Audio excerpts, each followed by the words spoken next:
Hello सांग मैंने good morning आज न्यू वीडियो को स्वागत।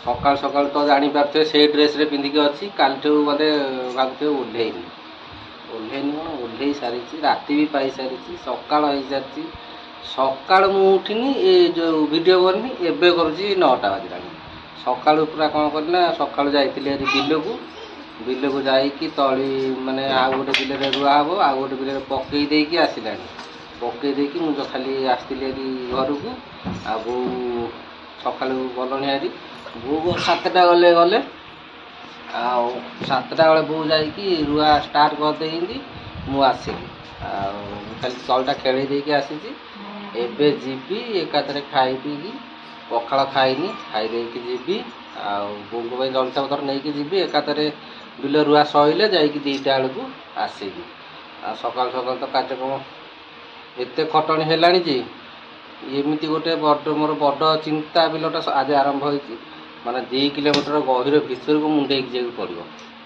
से बहुत कष्ट कामटा आज सारी सरीगले का पाख बिल अच्छी रुआ हम गहिर मझी गोटाए अखा नहीं गला बेलू गहिर मझी की गाँडी पूरा इंडिकेटर एके ना भी छोटिया बिलटे हेले भी कारण निजर ना पड़िया कौन पड़ पार पड़ पार आर हाँ आमको कष्ट हम छाड़देवा आ निज बिल आउ छाड़ी हम पड़िया पकई हेनी से पड़ो माड़ खाईते पड़ो जल्दी जल्दी जा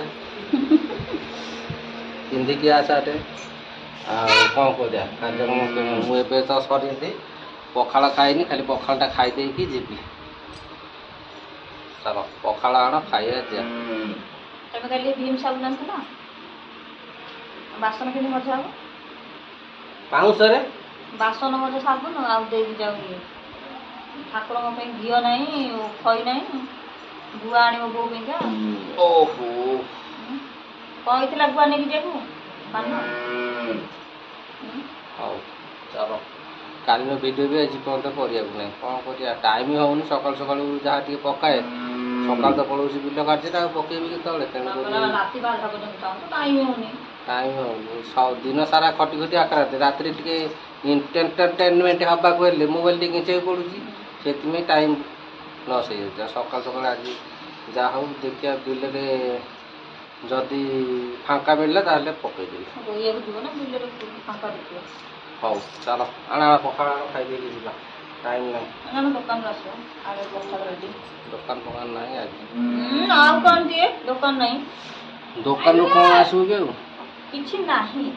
हाँ आसो रात बासन मजाटा एक इंटरटेन जहाँकि न आइले हेनी कौन कर आडजस्ट भी ना चल पखाड़ खाई जी बिल पहुँचले देखे आज मुझे कौन करी बिल रोईबी देखे कति करी देखे क्या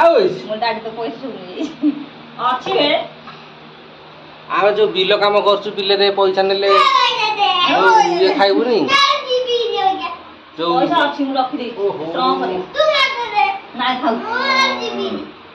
हौ हौ हौ हौ कैमरा पाक पैसा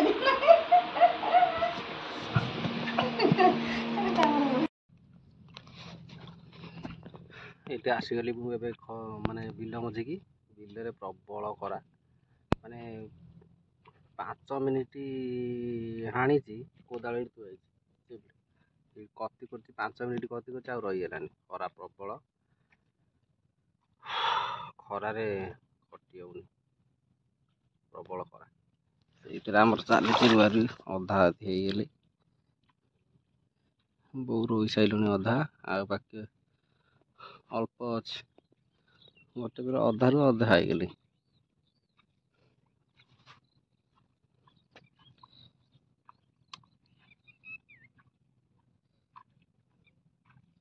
आपटे तो मु हिड़ कति कति करके साइज करके झाड़ी ऊपर को हिड़ रखी जो घास भाषा ना कह खरारे एमती कर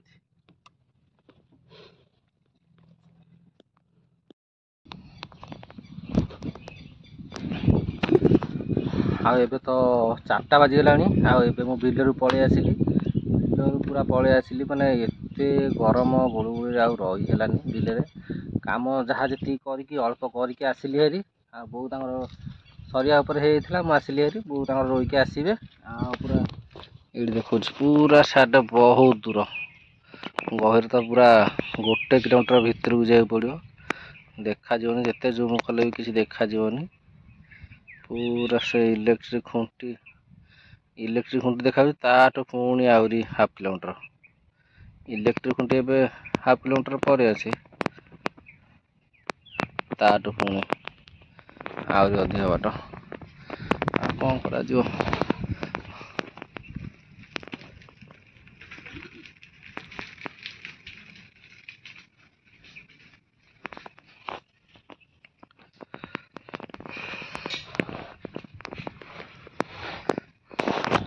ବହୁତ ତ ଦୂରରେ ବିଲ, ଆଉ କ'ଣ କରିବା? ଯେହେତୁ ଆଉ ପଡ଼ିଆଟା ପକେଇ ହେବନି, କରିବାକୁ ପଡ଼ିବ। ସେଥିପାଇଁ ମୁଁ ଏବେ ଅଛି। ଆସିଲଣି ରୋଇକିରି? ନାଇଁ ବା, ଆଉ ବୋଉ ଆମର ସେ ଏକା ରହୁଛି। କୋଉଠି? ସେ ଗହିର। ଗହିର ଜଣେ ରହୁଛି, ଏ ଯୋଉ ସୁନା ହାରିକା ପରା ସେମାନେ ଅଛନ୍ତି ବା, ସେ ବା ରହୁଛି। ରୁଆ ସରିବାକୁ ନେଇ ନା, ସେ କହିଲେ ଆମେ ସାଡୁ ଆଇଲେ ରହିବୁ ବୋଲି। ମୁଁ କହିଲି ସେ କେମିତି ରହିବେ, ତାଙ୍କୁ କହିବି ମୁଣ୍ଡା ଦେଇ ରୁଆ ହବ। ସେ ଧାନ ପିଲ ଦିଅନି, ଏ ପିଲ କମ। ସରିନି ତାଙ୍କର। ଏବେ ତ 5ଟା ଖଣ୍ଡେ ହେଇଯିବ ଜଣା ପଇଲାନି। 4ଟା ହେଲେ ଆଉ। 4ଟା ତ 4:30 ହେଇଗଲାଣି ପୁରା। ସ୍କୁଲରୁ ଏକା 4:30ରେ ଘରେ ପହଞ୍ଚିଲା। ମୁଁ ସାଇକେଲ ନେଇକି ଆସିଲି, ମୁଁ ଦେଖି ଆସି ଆଗ ଯଦି ଆସିଲି କହିଦେବି ଏମିତି ଯାଇକି ରହିବ ବୋଲି।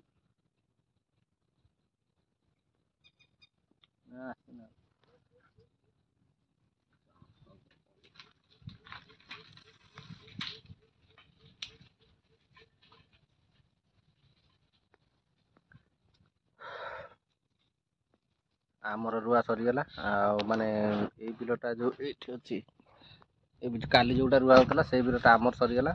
ଆଉ ବଡ଼ବାପାଙ୍କର ଅଛି, ସେଥିପାଇଁ ବଡ଼ବାପା ଆସିଥିଲେ ଏବେ ରୁଆଳିକି ଦେଖିବାକୁ। ରୁଆଳି କହିଥିଲେ କି ତାଙ୍କୁ 4ଟା ବେଳେ ରୋଇବେ ବୋଲି, ସେଥିପାଇଁ ତାଙ୍କୁ ଅପେକ୍ଷା କରିନ୍ତି ଏଠି। ଆଉ ମୁଁ ତ ମୋର ଖରାରେ ଆଉ ରହିପାରିଲିନି, ଆସିକି ବସିଛି। ବରଗଛ, ଏଠି ଗୋଟେ ବରଗଛ ଅଛି, ଆଉ ଏଇଠି ବରଗଛ ପାଖରେ ବସିଛି। କ'ଣ କରିବି? ଆଜି ସବୁଠାରୁ ଭୟଙ୍କର ଖରାରେ ରହି ହେଲାନି। ସେଥିପାଇଁ କ'ଣ କରିବା? କଷ୍ଟ, ଆଉ ପ୍ରବଳ କଷ୍ଟ। କ'ଣ କରିବା?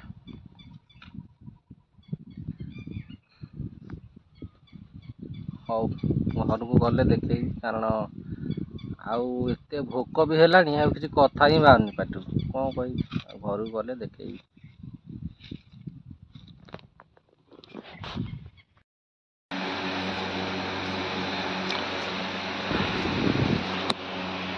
ହ୍ୟାଲୋ ସାଙ୍ଗମାନେ, ଗୁଡ଼୍ ମର୍ଣ୍ଣିଂ। କାଲିର ଭିଡ଼ିଓକୁ ସ୍ୱାଗତ। କାଲିର ଭିଡ଼ିଓ ତ କମ୍ପ୍ଲିଟ୍ ହେଇପାରିଲାନି, ଆଉ କାଲିର ଭିଡ଼ିଓଟାକୁ ଆଜି ପୁଣି କଣ୍ଟିନ୍ୟୁ କରିଛି। ଆଉ କାଲିର ଭିଡ଼ିଓ ତ ଦେଖିଥିବେ, ଖରାରେ ପୁରା କାଲି ଯେଉଁ ସୁଟ୍ କରିଥିଲି ପକେଇନି, ଆଜି ପକେଇବି। କାଲି ପୁରା ଖରାରେ, ଏତେ ଖରା ମୁଁ ଭାବୁଛି ବୋଧେ ସନଷ୍ଟ୍ରୋକ୍ ହୋଇଯାଇଥାନ୍ତି, ସେଇଭଳିଆ ପରିସ୍ଥିତିରେ ଥିଲି। ଆଉ କାଲି ମୁଁ ଆଖିରେ ଦେଖିଛି ନିଜେ, ରୁଆଳି ଖାଲି ଏପଟ ସେପଟ, ମାନେ ଛାଇ ଜାଗା ଦେଖି ଖାଲି ଦୌଡ଼ିଲେ। ଏତେ ଖରା କାଲି ହେଇଥିଲା, ପବନ ସାଇଲେଣ୍ଟ ହେଇଯାଇଥିଲା, ଖରା ପ୍ରବଳ ହେଇଥିଲା। ଭାବୁଛି ବୋଧେ କାଲି 40 ଡିଗ୍ରୀ ହେଇଥିଲା ପ୍ରବଳ ଖରାରେ। ଆଉ ବିଲ ତ 2 କିଲୋମିଟର ଦୂର, ସେଥିପାଇଁ ପୁରା ହଇରାଣ ହେଇଛି ଆକ୍ରାନ୍ତ। ମାନେ 8 ଥର ଗହିର ମଝିକି ଯିବା ଆସିବାଟା କେତେ ଯେ କଷ୍ଟ, ପ୍ରବଳ କଷ୍ଟ। ଆଉ କଷ୍ଟରେ ଆଉ କାଲି ପୁରା ଗୋଡ଼ ହାତ ଉଠିଲାନି। ଯୋଗକୁ ପୁଣି ମୋର ଗୋଟେ କାଖ ଏଠି ଗୋଟେ କ'ଣ ଫୁଲି ଯାଇଛି, ଆଉ ହେଲାନି, କିଛି ବିନ୍ଧା ହେଲା। ତେଣୁକରି ଆଉ କିଛି ହେଇପାରିଲା ନାହିଁ। କାଲିର ଭିଡ଼ିଓ ଅଧା ରହିଯାଇଥିଲା, ସେଥିପାଇଁ ଆଜି ଟିକେ ଷ୍ଟାର୍ଟ କରିଦେଲି। ଆଉ ସକାଳୁ ଏଠି ବସିଛି, ଭାବୁଛି ଟିକେ କସ୍ତୁରୀ ହେବାକୁ, କାରଣ ଚୁଟି ଟିକେ ବଡ଼ ହୋଇଯାଇଛି ନା, ସେଥିପାଇଁ ଟିକେ କାଟିକି ଆସିବା। ଆଉ ଏଇଠି ବସିଛି ସକାଳୁ କାର୍ଯ୍ୟକ୍ରମ କ'ଣ ଚାଲିଛି ଦେଖନ୍ତୁ।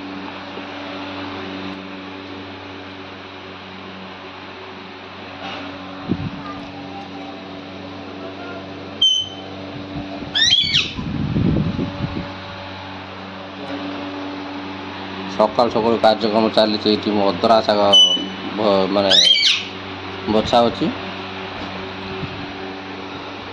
ମଦରଙ୍ଗ ଶାଗ ବଛା ହେଉଛି, ବଛା ସଇଲା ପରେ ଆଉ ଭଜା ହେବ, ପଖାଳ ଖିଆ ହେବ। ହଉ ଚାଲ। ତ ନାହିଁ ଜଣ ଧାନ ପେଡ଼ିବ, ପଖାଳ ଖିଆ ହେବ, ପଖାଳ ନାହିଁ କି ଚାଉଳ ବି ନାହିଁ। ପେଡ଼ା ହେବ, ବ୍ୟସ୍ତ କାହିଁ ହେଉଛି, ସେ ଇଏ ଖୋଲିନାହାନ୍ତି। ଆଉ ଚାଲ କାଲିର କ'ଣ ମାଛ ବୁଧବାର ଆଜି ଜାଣିପାରୁନ ଆଇଁଷ ବାର ମାନେ ବାରି ଛାଡ଼େ ନା, ଆଉ ରୋଗ ଖାଇଯାଉଛି, ବାରି ଛାଡ଼େ ନା। ଖାଇବି ନା କଣ ମଣିଷ ଆଡ଼େ କହୁଛି ଦୁଇ ହାତ ଛେଚିକି ଖାଇଲେ ହଜମ ହେଉନି, ପୁଣି ସେଇଥିରେ ପୁଣି ମାଛ ଆସିବ। ହଉ ମୁଁ ଯାଉଛି କତୁରୀ ହେବି ଆଉ ମାଛ ଫାଛ ଟିକେ ନେଇକି ଆସିବି ଆଉ। ହଉ ଚାଲ, ଭିଡ଼ିଓ ଭଲ ଲାଗିଲେ ଟିକେ ତାଙ୍କୁ ଲାଇକ୍ କରିଦେବେ, ଯେଉଁମାନେ ନୂଆ ଦେଖୁଛନ୍ତି ସବସ୍କ୍ରାଇବ୍ ଟିକେ କରିଦେବେ ଆଉ। ରଖୁଛି, ବାଏ ବାଏ।